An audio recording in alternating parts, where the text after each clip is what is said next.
Welcome to Talk Tickers. It's January 18th, 2026. And if you have been scanning the earnings wires this week, you might have noticed something a little weird. Your riddle. Okay, a lot weird. You've got these, boring manufacturing companies posting wild triple-digit EPS growth. And then massive tech firms missing earnings despite having record sales. Exactly. The algorithms are confused, analysts are rewriting their models on the fly, and the headlines are they're all over the place. The algorithms are confused because the rule book just got rewritten. Right. We have officially entered what I'm calling the fair value era. Okay, fair value era. That sounds like a marketing slogan for a CPA firm, or maybe a very, very dull documentary. But you're telling me this is actually the big one? The structural shift we've been waiting for? It is the seismic shift. We're talking about the full implementation of FASB ASU 2023-08. Catchy name. It really rolls right off the tongue. I know, right? But look, for the last 10 years, corporate balance sheets have basically been lying to you. Not out of malice, but because of these archaic rules. And as of right now, for fiscal year starting after December 15th, 2024, the lie is over. The penalty for holding Bitcoin on a corporate balance sheet is gone. So on this deep dive, we're unpacking why this little accounting tweak is actually the missing link for the whole Bitcoin standard idea. We're going to look at why earnings calls are going to sound insane this year, why the U.S. government is suddenly hoarding coins, and why 2026 is becoming the year of yield. But first, let's just start with the summary.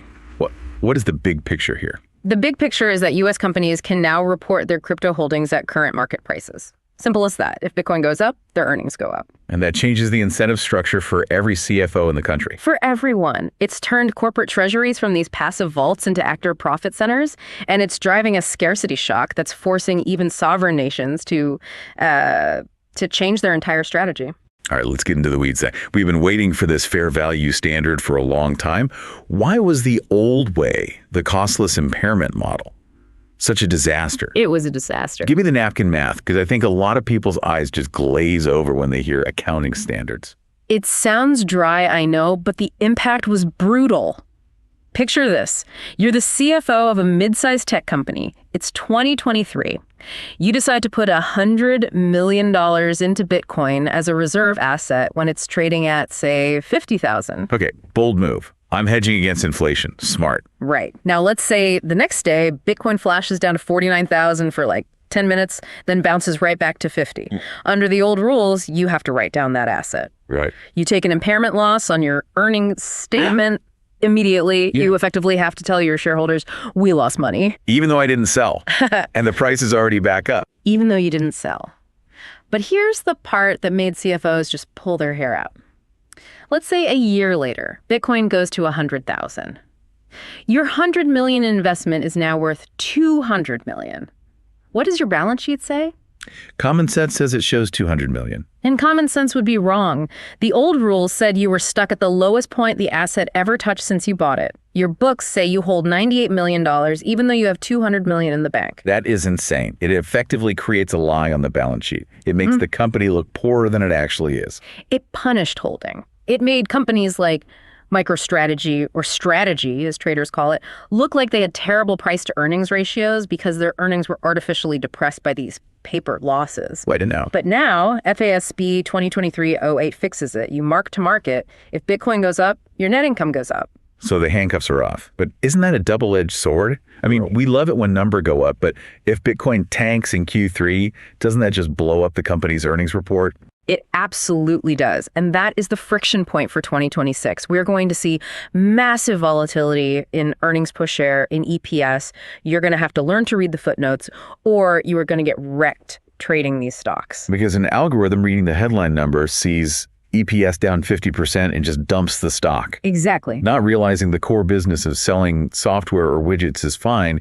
It's just that crypto had a bad month. Precisely. It requires a smarter class of investor. And there's a nuance here, too, regarding what assets this actually applies to. Right. I saw that in the notes. This isn't just a blank check for every crypto token out there. No. The scope is specific. It applies to assets that are intangible, fungible, secured by cryptography, and reside on a distributed ledger. So Bitcoin and Ethereum, yes. But it explicitly excludes NFTs, stablecoins, and issuer-created tokens. So if I'm a company holding a Bored Ape on my balance sheet, I'm stuck with the old rules. you are out of luck. That is still an indefinite lived intangible. But if you're holding Bitcoin, you are now marking to market. And this gets really interesting when you compare the U.S. to the rest of the world. The international angle. Yeah. How does the U.S. compare to, say, Europe or Asia on this? The U.S. has actually taken a much more aggressive stance. If you look at IFRS 18, which is the international standard kicking in around 2027, under their rules, specifically IAS 38, they generally push these fair value gains to something called other comprehensive income, or OCI. Which means it stays off the main profit and loss statement. Exactly. The international approach keeps the balance sheet accurate, so you see the asset's real value, but it keeps the income statement smooth. The U.S. GAAP approach, however, puts all that volatility right in your face. It hits net income directly. So U.S. companies are going to look way more volatile than their international counterparts just because of accounting rules. Correct. And that volatility is something corporate treasurers are now actively weaponizing, which, brings us to the corporate playbook. Okay, let's pivot to that.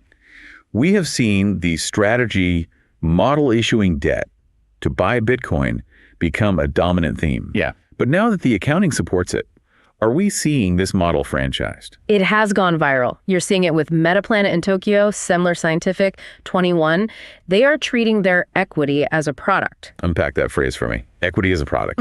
Usually equity is just, ownership in a company. In this model, the shareholder is the customer. The company basically says, we will handle the complexity of borrowing cheap money to acquire scarce assets. You just buy our stock. But hold on, it's 2026. I can just go buy a spot Bitcoin ETF. The fees are low. Why would I pay a premium to buy a company that just holds Bitcoin? Why take on the company risk? That is the trillion-dollar question. And the answer is leverage. An ETF gives you one-to-one exposure. Bitcoin goes up 10%. Your ETF goes up 10%. But a company like Strategy or these new players, they are borrowing at fixed rates to buy the asset. So if the asset appreciation outpaces the interest on the debt, the equity holders get all the upside. It's leveraged exposure without the risk of a margin call on your personal brokerage account. That's why these stocks often trade at a premium to their net asset value, or NAV. The market is pricing in the future accretion of Bitcoin per share. It's financial engineering, but it's backed by a hard asset. And FASB 2023-08 just pours gasoline on this. Before, that interest expense on the debt looked terrible against those impairment losses. Now, the interest expense is offset by massive fair value gains on the income statement. It makes the P&L look beautiful to growth investors. So the corporates are soaking up supply because the accounting lets them. The ETFs are swallowing coins. This creates a scarcity shock. And usually when a strategic asset gets this scarce, the biggest whales in the ocean start to get a little nervous. You mean the nation states? I mean the nation states. Yeah. Let's talk about the geopolitical game board here in 2026 who have the sovereign strategic reserve. How did we even get here? It started as a defensive move. Remember, the U.S. government was already one of the largest holders of Bitcoin just from seizures, Silk Road, the Bitfinex hack. They had something like 200,000 coins just sitting there. Right. And for years, they would just auction them off. It seemed like the dumbest selling strategy in history. They were just suppressing the price of their own asset. It really was. But the executive order in March 2025 stopped the auctions. That was step one. Stop selling. It removed a huge structural seller from the market. And step two is start buying. The Bitcoin Act. The proposal for the U.S. Treasury to acquire 1 million Bitcoin, about 5% of the total supply over 5 years. Now, whether they hit that full number or not, the signal is what matters. It's pure game theory. A prisoner's dilemma. Exactly. If the U.S. signals that Bitcoin is a reserve asset, a strategic asset like gold or oil, what does China do? What do the Saudis do? What does the G7 do? They can't afford to have zero exposure. If you don't buy, and your rival does, and then the asset triples, you're at a massive strategic disadvantage. Correct. And we're seeing this fractal all the way down to the state level. Texas, Arizona, New Hampshire. They're looking at their rainy day funds and saying, why are we holding depreciating bonds yielding less than inflation? It's a scramble for reserves. And that effectively puts a floor under the price, doesn't it? It removes the biggest structural sellers and replaces them with price-insensitive buyers. Sovereigns don't day trade. They hold for decades. Okay, so balance sheets are fixed, governments are buying, but corporate treasurers are greedy. They don't just want an asset that sits in a digital vault collecting dust. They want yield. That is the theme of 2026. Productivity. In the fiat world, you buy a T-bill, you get 4 or 5%. In the crypto world, historically, just holding the asset in cold storage yielded 0%. Until now. Enter BTC-Fi, Bitcoin DeFi. We're seeing institutional yields ranging from 2% to 20%. Whoa, stop. 20% yield usually means Ponzi scheme or you're about to lose all your money. Where's that yield actually coming from? That is a healthy skepticism. The high end, the 20%, is usually coming from things like liquidity provisioning or fairly complex hedging strategies on layer 2 networks. It carries real risk. Yeah. Smart contract bugs, protocol hacks. Those risks haven't disappeared. So not something for a conservative corporate treasurer then? No. But the 2 to 5% range, that's coming from institutional lending and covered call strategies. And the game changer here isn't even the yield itself, it's the custody. This is where that regulatory alphabet soup comes in. Yeah. We need to talk about SAB 121 and SAB 122. Right. So for those who aren't bank regulatory nerds, SAB 121 was a staff accounting bulletin from the SEC, and it effectively made it incredibly expensive for a bank like BNY Mellon or State Street to hold crypto. It required them to hold the assets as liabilities on their own balance sheets. Right. Which just messed up all their capital requirements. Exactly. It basically said, you can hold it, but we are going to punish you for it. But with the rescinding of that rule via SAB 122 in early 2025, the punishment is gone. So the banks are back in business. They are. Now, a corporate treasurer can say, I want to lend out my Bitcoin for 3% yield, but I want State Street to handle it. I don't want to manage private keys. That bridges the gap. It turns Bitcoin from digital gold in a vault to a productive financial asset that fits right into the existing banking plumbing. It makes it a working asset. And that is what truly integrates it into the global economy. When you can borrow against it, lend it, and earn yield on it through a regulated counterparty, it ceases to be a fringe asset. We've covered a massive shift today. Accounting changes, geopolitical chess moves, yield curves. It really sounds like a perfect storm for the bulls. But looking at these earnings reports coming out now, it is confusing. And I imagine for our listeners, it's a bit overwhelming. It is confusing, and that leads to the biggest risk for investors right now, misinterpreting the numbers. You might see a tech company report a 300% increase in net income next week. But they didn't sell 300% more software. No.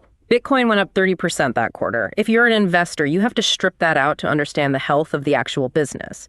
Conversely, if Bitcoin dumps 20%, a perfectly healthy company might report a massive net loss. It effectively turns every company with a Bitcoin treasury into a kind of hybrid operating company and hedge fund. Which is why the footnotes are your new best friend. You have to look at the segment reporting. FASB ASU 2023-08 requires enhanced disclosures. They have to show you the roll forward. What did they buy? What did they sell? What was the gain from just holding? I can't just read the headline EPS anymore. You never really could, but now it is fatal if you do.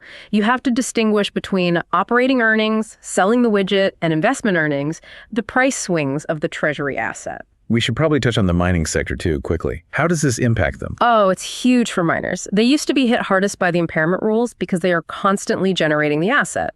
Now their inventory is marked to fair value immediately, but there is a nuance with transaction fees versus block rewards. Unpack that. Transaction fees are generally treated as revenue from a contract with a customer, but block rewards, the new Bitcoin created, don't really have a customer. The network pays you. So miners have to be careful about how they classify that. But generally, the fair value rule makes mining balance sheets look much stronger, much faster during bull markets. So bringing it all back to the listener, we're in 2026. The rules have changed. The players have changed. What is the ultimate takeaway here? The takeaway is that Bitcoin has graduated. It has moved from a speculative fringe asset to a recognized component of a global financial system. The accounting board recognizes it. The banking regulators recognize it. The U.S. government recognizes it. But graduation doesn't mean stability. No. If anything, integrating a volatile asset into the heart of corporate earnings introduces a new kind of volatility to the stock market itself.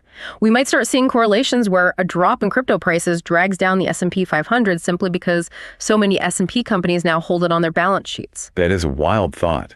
The contagion goes both ways now. It does. We're weaving these markets together. Okay, before we wrap up, we have to do the one question. For the investors listening who are about to jump onto a dozen earnings calls this season, what is the one thing they need to ask? The one question is this. Does the company separate its operating cash flows from its crypto asset fair value adjustments in its guidance? And why does that matter so much? Because with FASB 2023-08, a company can show record net income while its core business is burning cash. You have to verify if the earnings are coming from selling widgets or just from Bitcoin price appreciation. That's the signal in the noise. Don't be fooled by a paper gain if the factory is on fire. Exactly. Look at the cash flow statement, not just the income statement. Cash flow doesn't lie. Fair value adjustments are non-cash items until you actually sell. It seems like the job of an investor just got a little bit harder, but potentially a lot more lucrative for those who are paying attention. That's the trade-off. Transparency brings complexity. Well, there you have it. The fair value era is here. The accounting rules have finally caught up to reality, but that reality is going to be a bumpy ride for anyone not paying attention to the details. Keep your eyes on the footnotes, investors. The earnings calls this quarter are going to sound very, very different. Thanks for listening to Talk Tickers. Good luck with the earnings season, and we'll see you in the next deep dive.